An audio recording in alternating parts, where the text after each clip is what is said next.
চাইবো কার কাছে? আল্লাহর কাছে চাইবো। কিভাবে চাইবো? আল্লাহ আমাদের শিখিয়ে দিলেন যে তোমরা নামাজ এবং ধৈর্যের মাধ্যমে আমার কাছে চাও। সবর, ধৈর্যের বিষয়টা একটু বুঝতে হবে। সবর শব্দটি আরবি শব্দ থেকে এসেছে সবারা ইয়াসবুরু, যার অর্থ হলো টোপার মধ্যে কোনো কিছুকে আটকে রাখা। কোনো মুরগি, হাঁস, এই কোনো কিছুকে টোপার মধ্যে আটকে রাখা। আপনি কতক্ষণ সেই মুরগি হাঁসটাকে টোপার মধ্যে আটকে রাখতে পারলেন, এটাই হলো ধৈর্য। আপনি কতক্ষণ আল্লাহ তাআলার ইবাদতে নিজেকে আটকে রাখতে পারলেন, এটাই হলো ধৈর্য। আপনি কতক্ষণ খারাপ কাজ থেকে নিজেকে বিরত রাখতে পারলেন, এটাই হলো ধৈর্য। আপনি কতক্ষণ পাপাচার, গীবত, পরনিন্দা, পরকিয়া, জেনা, ব্যভিচার, সুদ, ঘুষ এগুলো থেকে নিজেকে আটকে রাখতে পারলেন, এটাই কি? এটাই হলো ধৈর্য। এটা হলো 1 নাম্বার ধৈর্য।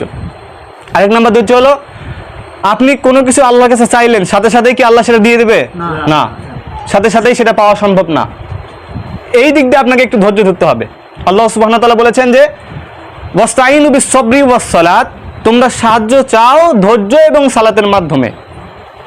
যদি তিনি বলতেন যে চাওয়ার সাথে সাথে আমি দিয়ে দেব, তাহলে এখানে ধৈর্যের কথা আসতো না, ঠিক না?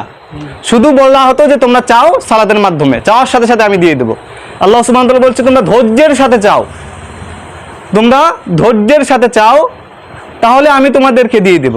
আর নামাজের বিষয়টা যদি বলতে যাই, ইসলামের মধ্যে যতগুলো ইবাদত আছে সবচাইতে গুরুত্বপূর্ণ ইবাদত কি? নামাজ। নামাজ। কেননা এটা কেন গুরুত্বপূর্ণ ইবাদত সেটা আমাদের বুঝতে হবে।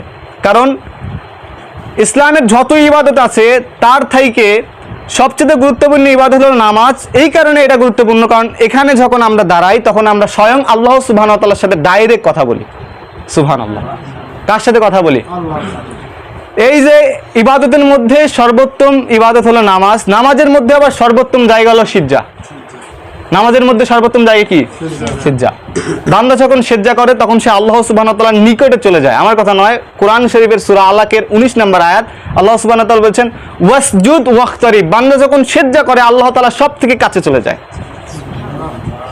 আমরা যখন সিজদা করি, সিজদাটা এই পাটির মধ্যে পড়ে না, এটা পড়ে আল্লাহ সুবহানাহু ওয়া তাআলার কুদরতি পায়ের উপরে। সুবহানাল্লাহ। আমরা ভাবি হয়তো বা আমরা সিজদা দিচ্ছি, আমরা মসজিদের যে টাইলস আছে সেই টাইলসের উপরে আমার মাথাটা পড়তেছে, কিন্তু না, স্বয়ং আল্লাহ সুবহানাহু ওয়া তাআলার কুদরতি পায়ের উপরে আমার মাথাটা পড়তেছে। সুবহানাল্লাহ। নামাজের সবথেকে গুরুত্বপূর্ণ স্থান হলো সিজদা। আর এখানে গিয়েই মানুষ আল্লাহ সুবহানাহু ওয়া তাআলার প্রশংসা করবে, আল্লাহ সুবহানাহু ওয়া তাআলার কাছে চাইবে। কি চাওয়া দরকার সব এখানে গিয়ে চাইতে হবে। দেখেন, আমরা শুধু যে সিজদা দেই তা নয়, ওয়ান নাজমু ওয়াশ শাজারু ইয়াসজুদান, আকাশের তারকারাজি আর জমিনের বৃক্ষরাজি সবাই সিজদা করে কারে? জোরে বলতে হবে কারে? আল্লাহ। আমরা শুধু দেখি না, কিন্তু আকাশের তারারা, জমিনের গাছরা, পশু পাখি, গাছগাছালি সবাই সিজদা করে কার? আল্লাহ।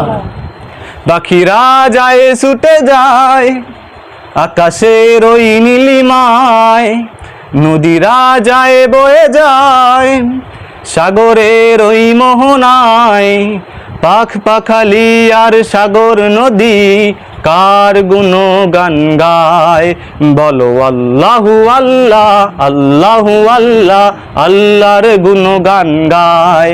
বলেন আল্লাহু আল্লাহ আল্লাহু আল্লাহ, আল্লাহর গুণগান গায়। আল্লাহু আল্লাহ আল্লাহু আল্লাহ, আল্লাহর গুণগান গায়। সবাই আল্লাহ সুবহানাহু ওয়া তাআলার গুণগান গায়, আমরা দেখি না। এই দেখেন, একটা ছোট্ট উদাহরণ দেই। মানুষ ওঠার আগে কিন্তু পাখিরা উঠে ক্যাস ক্যাস করে শুরু করে দেয়। মুরগ কিন্তু সকালবেলা উঠে ডাকে, ডাকিয়ে ডাকে না। সকল পশু পাখি আমাদের আগে কিন্তু ওঠে, সবাই আমাদের আগে জাগ্রত হয়। কেননা আল্লাহ সুবহানাহু ওয়া তাআলা তাদেরকে এই পৃথিবীতে যেটার জন্য পাঠিয়েছেন সেটা তারা করে, রিজিক খোঁজে, রিজিক অন্বেষণ করে, তার সাথে তারা আল্লাহ সুবহানাহু ওয়া তাআলার ইবাদত করে। তাই নামাজ হলো সর্বোত্তম ইবাদত, এবং নামাজের মধ্যে সর্বোত্তম জায়গা কোনটা? সিজদা। আর নামাজ পড়তে হবে কিভাবে জানেন? সল্লু কামা রাআইতুমুনি উসাল্লি, রাসূল সাল্লাল্লাহু আলাইহি ওয়াসাল্লাম বলেছেন নামাজ পড়ো সেইভাবে যেভাবে আমাকে পড়তে দেখেছো। নামাজ কিভাবে পড়ো? সেইভাবে পড়ো যেভাবে কাকে পড়তে দেখেছো? রাসূলকে পড়তে দেখেছো।